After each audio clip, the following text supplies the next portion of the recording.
মদিনার সবচাইতে গরিব সাহাবী বেলাল রাদিয়াল্লাহু তাআলা আনহু লজ্জাস্থান ঢাকার জন্য শুধু একটা জামা ছিল, গায়ে দেওয়ার মতো কোনো জামা নাই।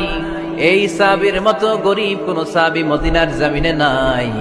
এই বেলাল রাদিয়াল্লাহু তাআলা আনহুকে বিশ্বনবী ডেকে বললেন, ইয়া বেলাল আনফিক ইয়া বেলাল লা তাখশা মিন যিল আরশি ইকলালা।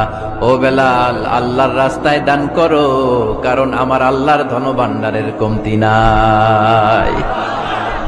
সাইয়েদনা বেলাল রাদিয়াল্লাহু তাআলা আনহু সবচেয়ে গরিব।